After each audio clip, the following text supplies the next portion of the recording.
ururka iskaashatooyinka mootobajaajka gobolka Banaadir ayaa Muqdisho looga dhawaaqay waxaana ka soo qayb galay 10,000 oo ruux waxayna isugu jireen madaxda maamulka gobolka Banaadir, ururada bulshada rayidka, haweenka, milkiilayaasha darawalada mootobajaajka iyo marti sharaf kale oo lagu casuubay munaasabada. kulanka oo lagu soo dhaweynayay gudoomiyaha ururka iskaashatooyinka mootobajaajka gobolka Banaadir Cabdiraxmaan Aadan Barrow ayaa ka dhacday Hotel City Plaza ee magaalada Muqdisho. gudoomiyaha ururkan ay ku mideysan yihiin mootobajaajka Cabdiraxmaan Aadan Barrow ayaa halka ka jeediyay khudbad aad ay u soo wada dhaweeyeen ka qaybgalayaasha xafladda, wuxuuna ku dheeraaday sharaxaadda in ay ururkan ku dhaqaaqaan iyo danta iyo ujeedka laga leeyahay.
gudoomiyaha ururada bulshada rayidka Maxudiin Xasan Afraax iyo gudoomiyaha haweenka gobolka Banaadir Jawaahir Baarqab ayaa si isku mid ah u soo wada dhaweeyay ku dhawaaqista ururka iskaashatooyinka mootooyinka gobolka Banaadir iyo gudoomiyaha cusub ay u doorteen Cabdiraxmaan Aadan Barrow. xoghayaha maamulka gobolka Banaadir Maxamed Amiin Sheekh oo munaasabada soo gabagabeeyay ayaa madasha kaga dhawaaqay in ay dawladdu aqoonsatay isla markaana ay ka dhimayso lacagihii canshuurta ama soostada ah ee laga qaadi jiray ururka iskaashatooyinka mootooyinka gobolka Banaadir.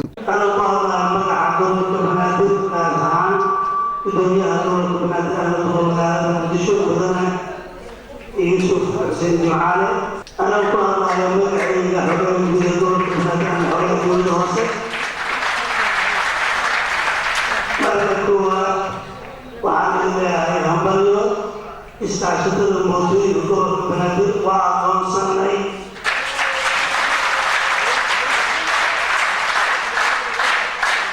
waxaanu aqoonsanay inay ka mid yihiin iskaashatooyinka dalka ka jira jiro ay leeyihiin iskaashata aad u muhiima kaas ahaan gobolka banaadir ee caasimadda dalka sidaas ayaa marka annaga maamul ahaan u gaarnay inaan aqoonsano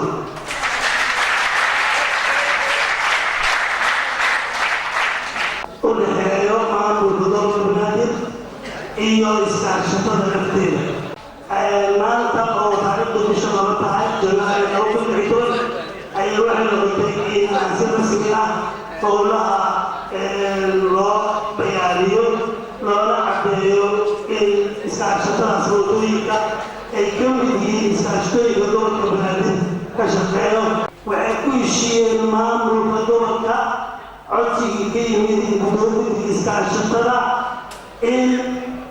laga qaado khidmad yar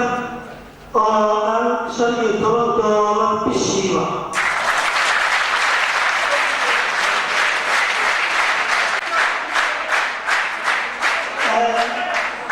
waxaan rabnaa inaan sii wado hadalkayga mar haddii aan aqoonsigaas mar haddii aan bixinay oo guddiga iskaashatada waddooyinka ee arrintaas soo doorateen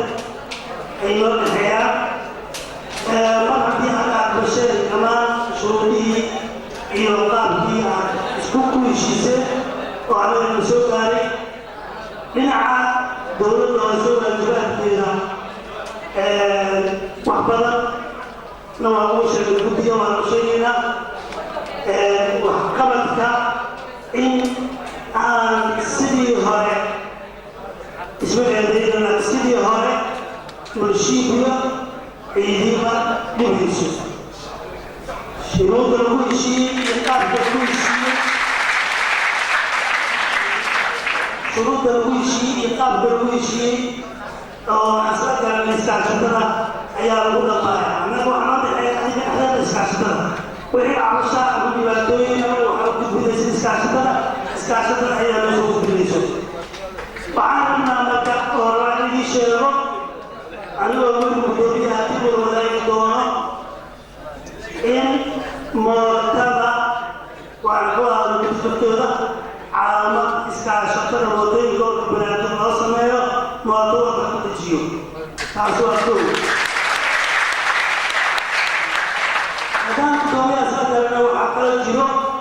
calaamad gooniya oo lambarkaas ka duwan oo loo aqoonsado mootadan haddii mustaqbalka tirada sii doonto shaqada sii doonto siduu sheegay waxaan kulaa dadkii bilaaba hadda 4 mooto ay leeyihiin 4 mooto hadday saackan sii socoto 8 iyo shan dhici karto magaalada inay buuxkaamiso marka in laba koox loo kala qaado A iyo B dabcan way imaan doontaa sidoo kale waxaa jirtay magaalada ama aqoonaysi ama aad hore u ogeedeen inay jiri jireen taksiga jaale roos ama guduud iyo jaale marka waxaan soo jeedinaa kolley guddoomiyaha gobolka iskaashatada ama calaamadda lagu dhigo aqoonsi ah inay tahay calaamaddaas mootada hadwa guduud madow cad midabadana isku jirtay laakiin hal calaamad inay diidan leedahay loo aqoonsado iskaashatadana faa'iido leedahay gobolka banaadir ama dowladdaasna faa'iido leedahay mootada rajiiskanaysan gobolka ka shaqeynaysa inay tahay lagu aqoonsado marka waxaa jirto dabcan mootooyinka dabcan faa'iidooyin badan waa leedihiin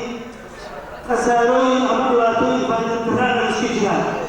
oo adiga laftiina waxaa laga yaabaa inaad koox wada socotaan sa u socotid jidkaa ku socotay jidka inaynta ka istaagtay ahayd intaa ka istaagaysaa waxaa naaya adoo raadinaya inaad qof qaato waa iska sharci daro waa halwado traffic waa ku kusanaysaa marka ana lafteeda magaalada nabayna waa mid aragnaa qaabka u socotiin isku daya nidaamka qofka bilaabo waa qof walba asaa bilaabi karo haddii lagu joojiyo intaaga midigta aad ku socotay geeskaas istaag dhibna isku gaari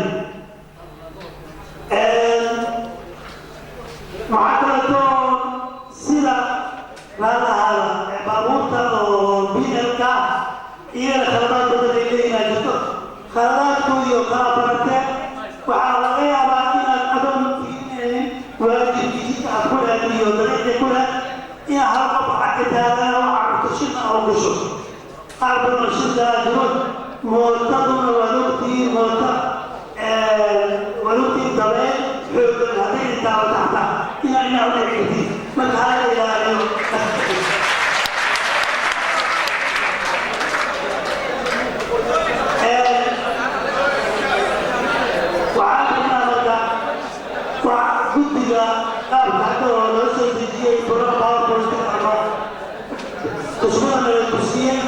يقام بسيستم الله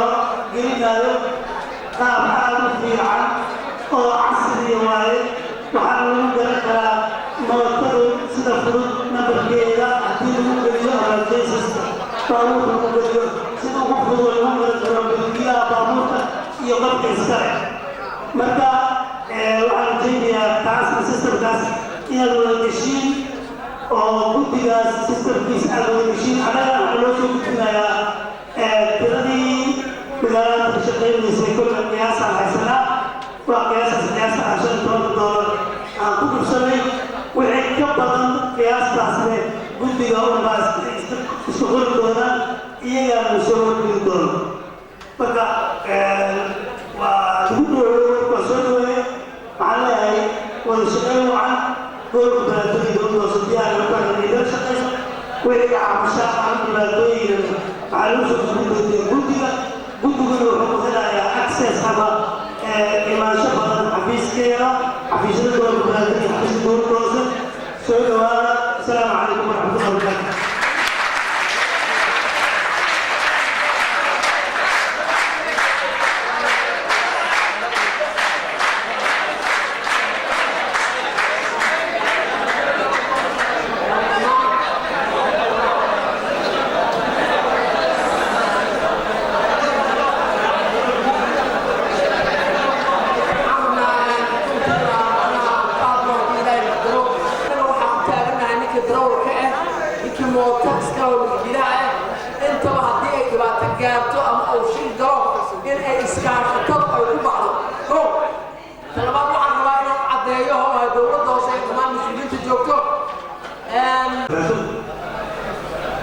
الحمد لله والصلاة والسلام على سيدنا محمد وعلى آله وصحبه وسلم. الدنيا وين دور بنادم من الجواهر المحبين والمدين أحمد أفرح بدنيا ساشتويكا بوتويكا يعني عبد الرحمن مرحبا بس بدون كريم لنا برشلونة لنا حسب الله لما إسكاشتنا ودي إسكاشتنا شركة موتورية أما ملكياش موتورية إدارة يتكلمان ورياشة تمانتي والإسلامية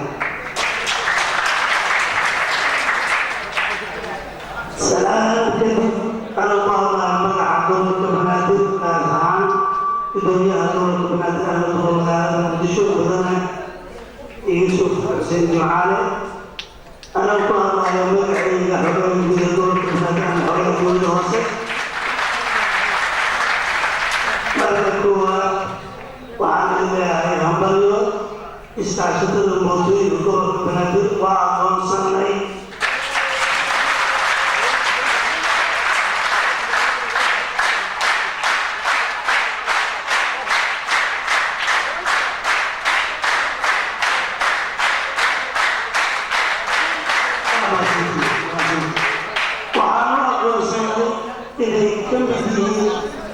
iskaashatooyinka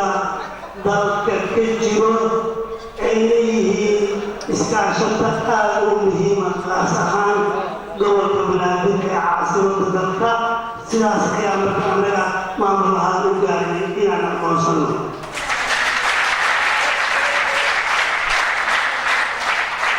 aqoonsigaas ee maamulka gobolka banaadir ka hesheen dowladooda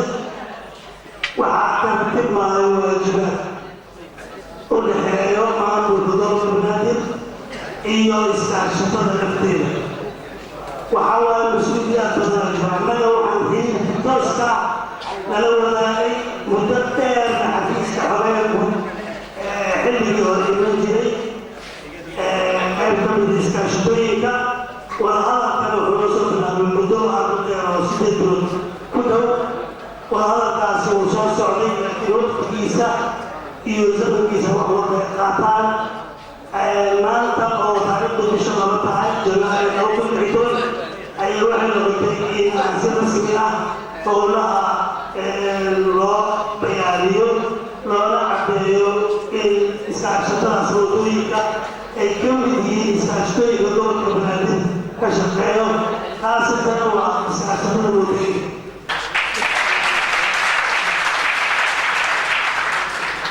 haddaba waxaan rabnaa guddiga waxaan ku wada hadalnay oo go-aan ku qaadanay oo isugu wargelinaynaa sababtoo ah waxaa muhiimka oo mootada iyo milkiilaha ama darawalka inay ogaadaan waxay ku heshiiyeen maamulka gobolka codsigii ka yimid gudoominta iskaashatada in laga qaado khidmad yar oo dhan $15 bishiiba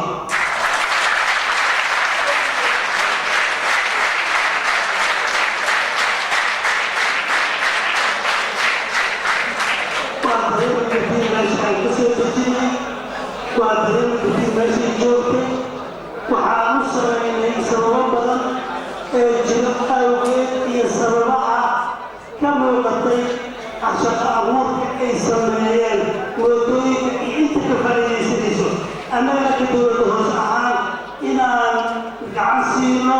u naxariisano dadkaas iyo shaqo abuurka iyo dadka sameeyo dhan lagu abaalmariyo in yaroo khidmad laga qaado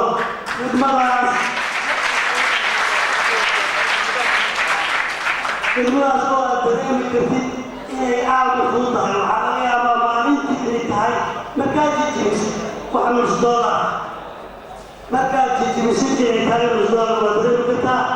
intaasaa laga rabaa inaad si horumarsan u dhiibtid annaga waxaa loo dhexeeya iskaashatada ayaa ah iskaashatada laga rabo lacagtaas inay ku shubtiin dhinaceeda iyadana ay ku shubto aqoonka bangiga dhexe ee loo cayimi doono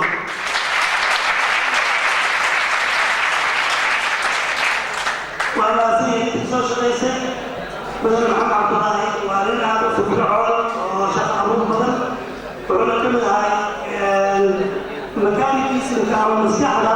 aad uga shaqaysay inuu soo dhaweeyo howlahan gudoomiyaha sidoo kale iyo guddiga soo dirsateen intii aan maalintii wada fadhiisanay intii aad xafiiskii Ramadan kusoo bilowday ee ka fadhiisan jirtay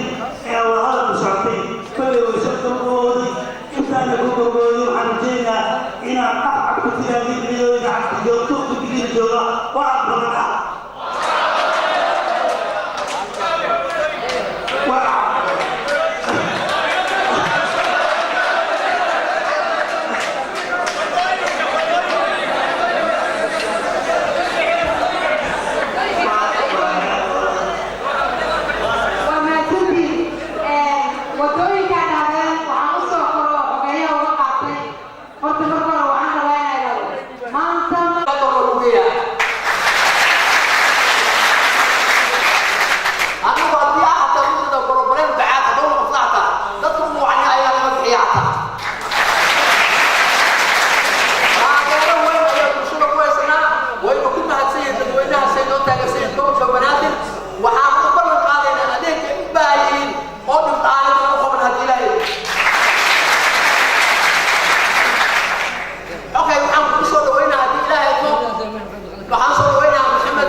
وبحث قبلنا إن شاء الله تعالى هذا الكلام وحنا نسوق ويا والسلام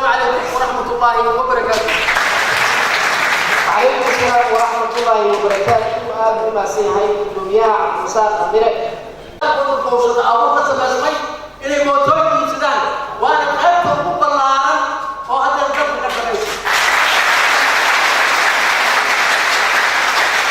washaalay alxamdulillah waxay ku koobantahay saddexdaas qaybood dadku waa ku nas qabaan waxna waa laga helaa leeso badnaan darteed bari hore waxay qaadan gacan geeray laakiin hadda kan waxay iska koobnaatay haddana weli shaqo ka jirto oo ka abuuran masal gudoomiyaha waxa kale waxaan ku sheegaynaa halkaan waxaan rabnaa waan u joognaa in aan cabashadayna u gudbino dowladda hoose iyo dhibaatooyinka ay ugu hayaan qaybo ka mid ah dowladda hoose oo markaasi u arkaan inay shaqada qabtaan aniga shaqada dowladda hoose kama soo horjeedo laakiin nidaamka ay dhaqanka ee loola macaamilayo aan rabnaa inaan saxno hor taas waa ku sameyn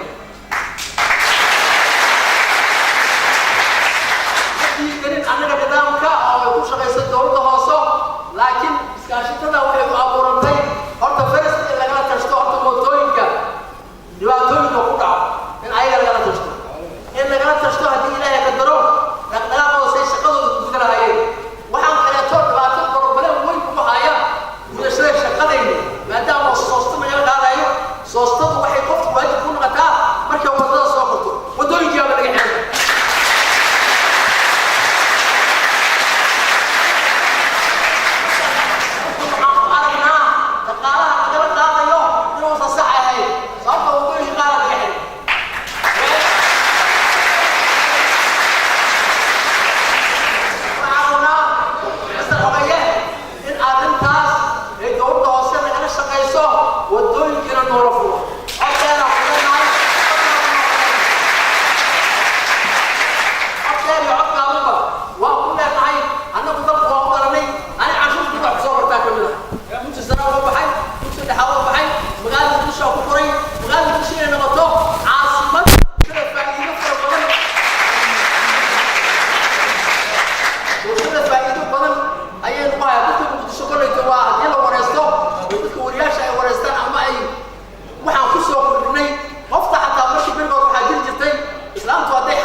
gudoomiyaha gobolka Banaadir oo ogolaaday inta horta ay fadhido inuu siiyo fursad ay ku soo gudbiyaan cabashada waxaa leeyahay midowga gudoomiyaha taamid lamida waxaan rabaa inaan gudbiyo Maxamed oo runtii maalin aan ku kulanay hoolka asagoo duqa sugaya kadibna wuxuu ii sheegay caqabadaha jira mar walbana anu hooyanahay oo waan arkayay dhibaatada idinka iyo mileshiyadeeda idinka haysa soomaalida waxay dhahdaa sabraa waa gaaraa intaa kadib marka xigta waxaan rabaa inaan salaamo xogeeyaha guud ee maamulka gobolka Banaadir iyo dowladda hoose Maxamed Amiin waxaa jooga Malaay Xasan Malaay oo xafiiska habeynta arrimaha bulshada iikar waxaa jooga afhayeenka dhalinyarada gobolka Banaadir ahna gudoomiyaha degmada warta nabadda ee dhalinyarada waxaa jooga halyeeyii bulshada rayidka u hadlayay etis Banaadir Muxudiin Xasan Afrax walaalkay bahda saxaafadda City Plaza iyo afraadiya joogta ma kala garanayo laakiin dalsana u jeeda dhammaantiin Somali Channel iyo Somali News waa hortayda ku qoran tahay dhammaantiin si isku mid ah oo kalgacal iyo walaalnimo xambaarsan iyo hooyanimo lagu salaamo bajaaj markii la sheego waxay caqabad ku ahayd annaga maaha marka hore waa dadka kursiga iyo ku shaqaysanaya bajaaj wuxuu soo kordhiyey kambaniga marka hore keenay waxay fikrad saliima markay cabireen 3 milyan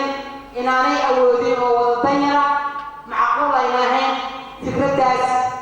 waa uga mahadcelinaynaa kambanigaas milkiilaha iyo intii lale ee shirkadda ee dareenkooda ku cabiray inay keenaan oo dadka danyarka loogu adeeg waxle wanaagsantiin waan ogahay caqabadaha laakiin inta qof ee dhalinyarada ugu badan ee maantay khatarta badda iyo buuraha la sheegay ee saxaraha magafeyn badan gacantiisa gashay qaarkood il daran adduunyada marti ku ah ayagoo aan macno lahayn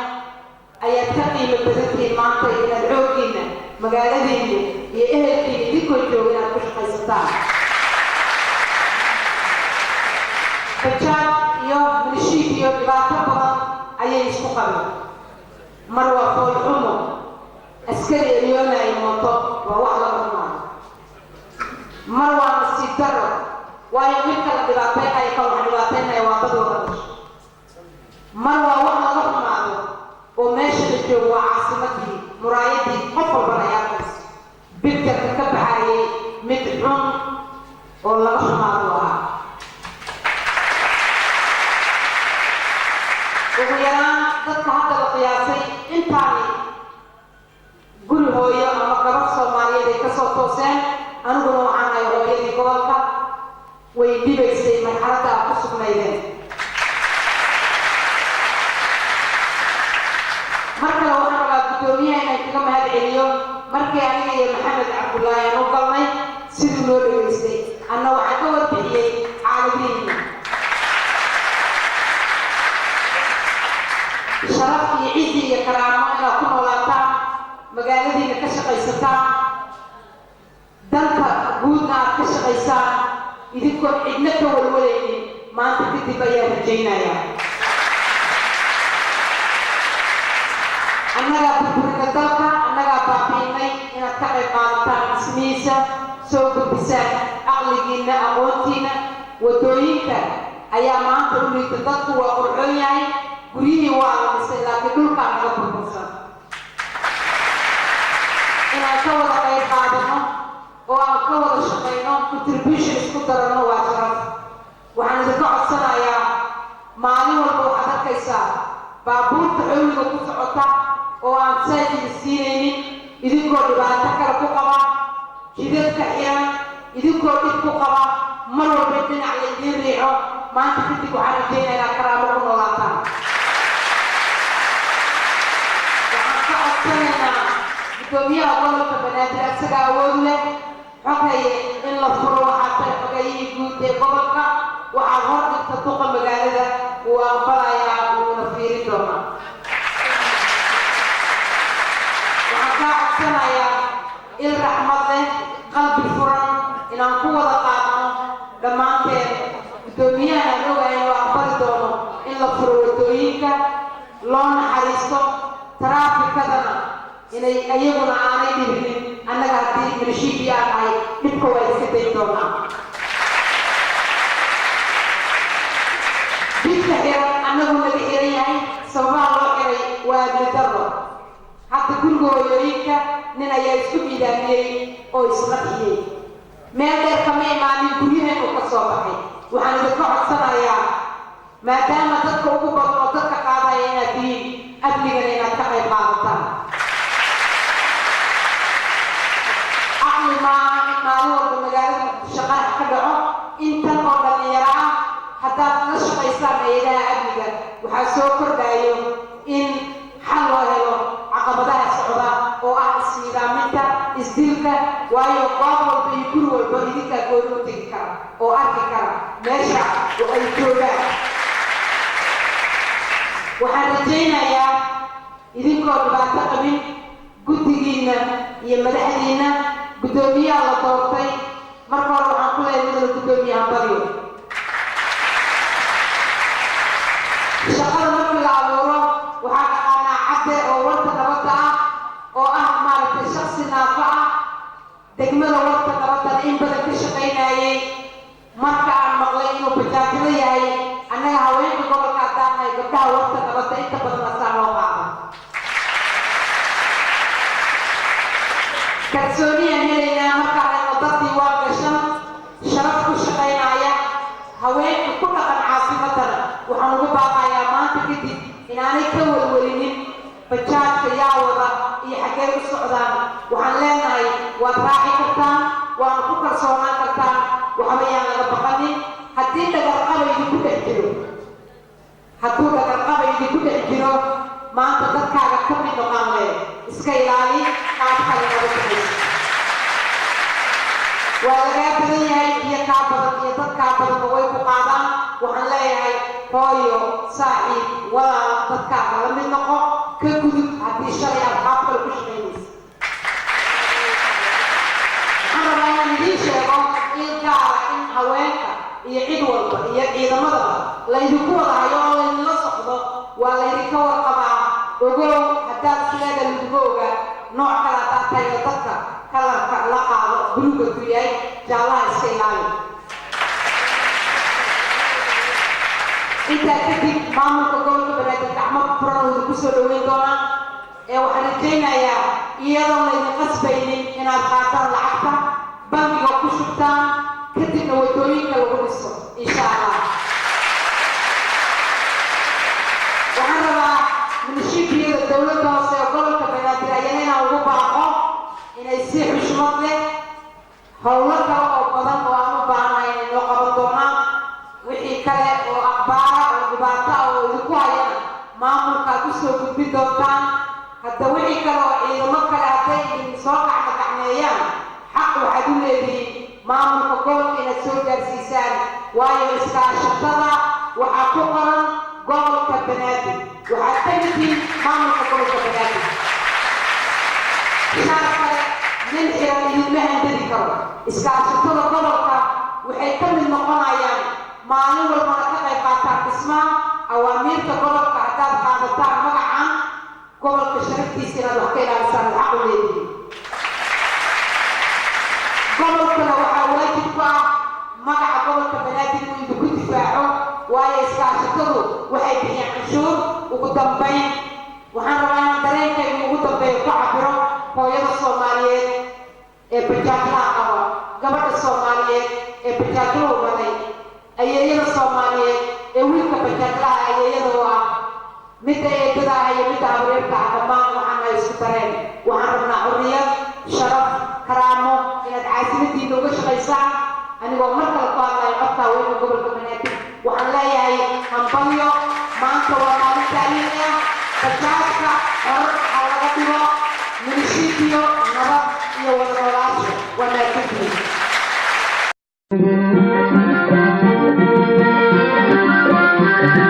calankeena jaaskiisa jababiirka ciidankeena jidka maanta lagu joogo markaan jalleecaba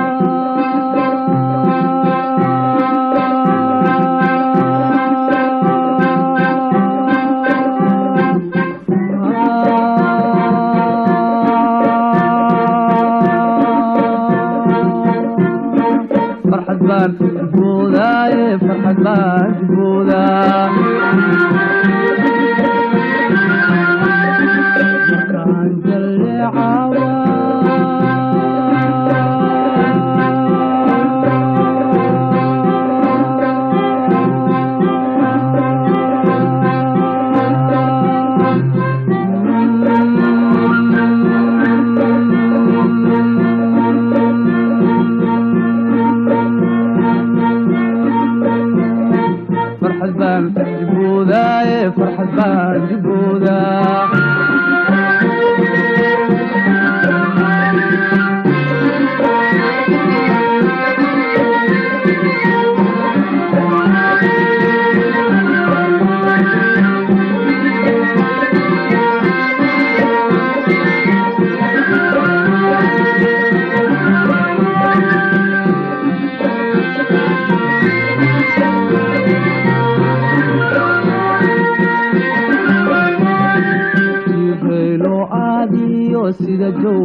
dhaadheer jaga fiican daaqda jireelo caadiyo sida jawhartii geela jeexgeeda dhaadheer jaga fiican daaqda dhalintii la joogtay jeegada u jiifteen dhalintii la joogtay jeegada u jiifteen calankeena jaadkiisa jababiirka ciidankeena jidka maanta lagu joogo calankeena jaadkiisa jababiirka ciidankeena jidka maanta lagu joogo haddana naftooda waqtiga imaankood ku soo caawana aan loo dhaafaynin qaadkaas ayaa loo baahnaa laakiin maxaan gaarayna wax weynan ku gaarayna waxaan rabaa inaan halkan ka sheego moobta magaalada markay ka bilaabaysa dadka inay raacaan xataa waa ka xishoonay inay raacaan wallahi waa ka xishoonay moobta ma raacaan gabdhaha qaasa gabdhahan bakaaraada bal waxaan la raaci karinaa laakiin labaatankii moobta ugu horreeyay magaalada lagu bilaabo dadkii bilaabay maanta kan ugu yar afar mooto u leeyahay haddaan loo sheegaan markii waa hantiilayaal shaqaysta waxtarka bulshada kusoo kordhay oo wax badan qabtay oo dad badana nolol keenay waxaan kaloo idiin sheegay macallimiinta jaamacadaha dhiga maanta qaarkood inay mootooyinkan ku shaqaystaan jaamacadaha dhigan ardayda qaado badan oo ka mid ah gelmidna mootaday ku shaqaystaan ardayda kale saxaabadooda mootada ku qaadaan gelmidna jaamacadooda iyo waxbarashadooda ay dadkii dukaamada ku feelgaroobay ama baabuurtii ka shaqayn jirtay dekada shirkadaha laga siiyey fursadoodii gaalmeydii duqa ah baabuurtii duqa ah dadkii ku soo feelgaroobay maxay shaqalaanta ku dhacday maanta mootay wadaan in badan ka mida meesha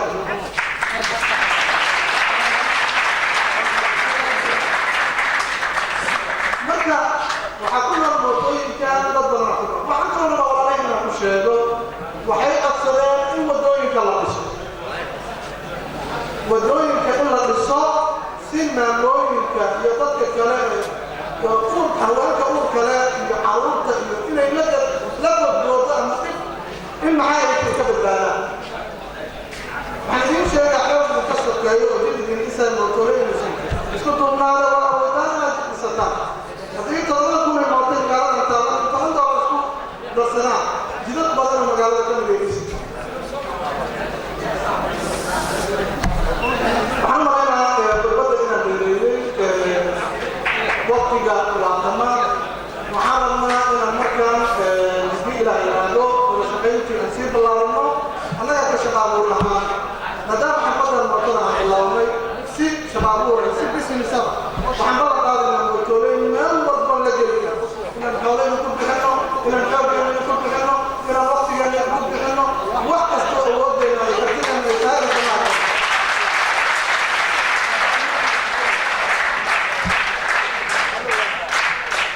waxaan rabnaa hadalka xanabta leh aan iska ilaalino maamulkeena si wanaagsan aan ula macaamilo waad mahadsantihiin waxaan kusoo dhaweynayaa aqyaha guud maamulka gobolka banaadir shacabka waaxakiina walaalka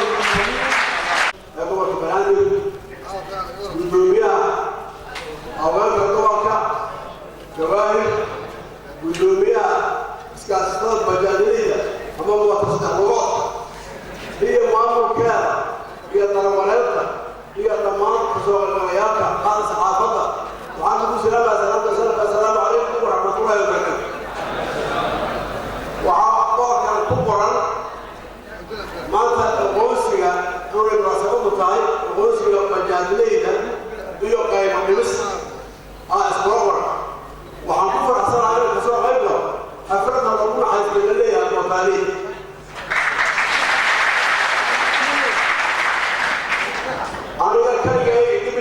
كلي يلا يا براي كراش كذا ويقوم وطار والحين جاي يسكت مفارق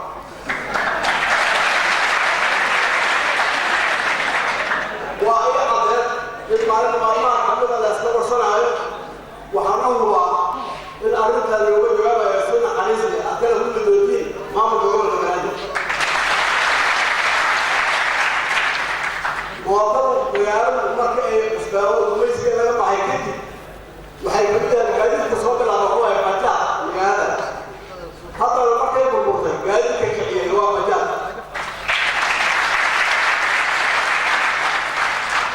المشروع وحيكون له أخبار وحيكون على قيمة كمان أي يمكن أن ينور هذه مثل نور شو الجماعة يكبروا أو يكسروا ذلك كلامه مش عليك وعصر بياني في الجراحة أنا كذا هشعر الناس وقتوا معهم كيف تقدر ممكن تقول لي مرة كذا ما يكسي جالس أفضل لازم نقطع وهذا يعني ذيك الله ما هذا تدي وأفضل يكون ذلك أو معه وهي في ذلك أنا يقول روح يا الحمد لله بيا غريب جدا برضو عقبة هذه مواصلات عقبة غير وضعها لا نستطيع يهلك أفضل الناس ما هذه بقوي وعولا مرجع وعولا يعني دور كبيران أو حريصان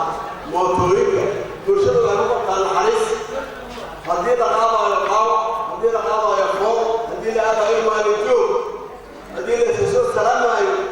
هل كان الله كورونا تغير كمان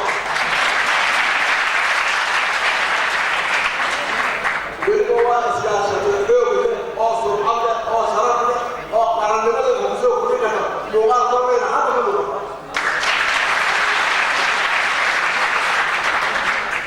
ما يمكن الرسول يروح محتري ومحتري أنا تريش الله قبل وكدين أنا أقرأ عن هذا وحوالي دلالة وحدة وشيء غير كده كمان بهذا الإكس بهذا لا حمر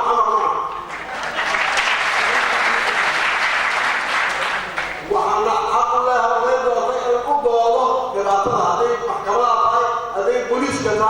هذه هر قبضة هذه هر قرطة والله حولها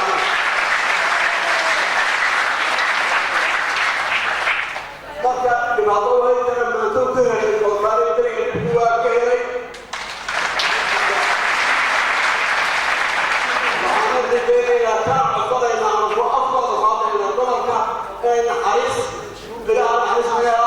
إن حريص الكفر في ريال موتوريك وما زلت بالسلام عليكم ورحمة الله وبركاته.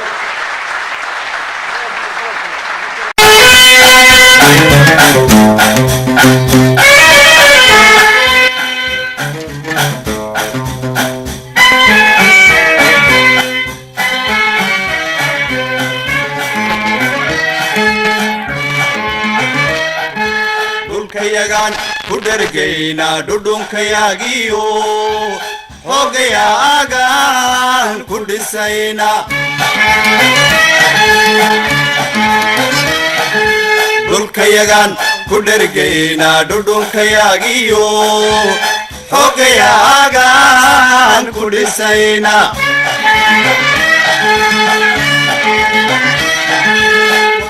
kudaadanayna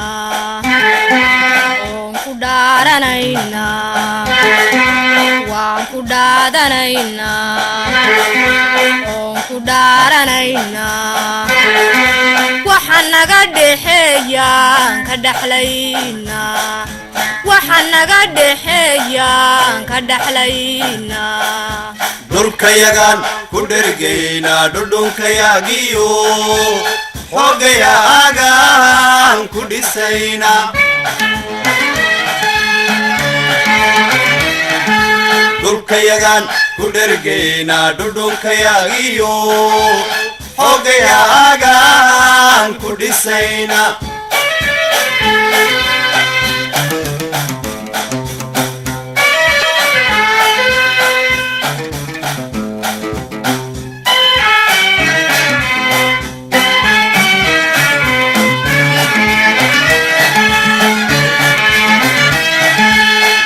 dhulkayagaan ku dhergaynaa dhudhunkayagiyo xoogayaagaan ku dhisaynaa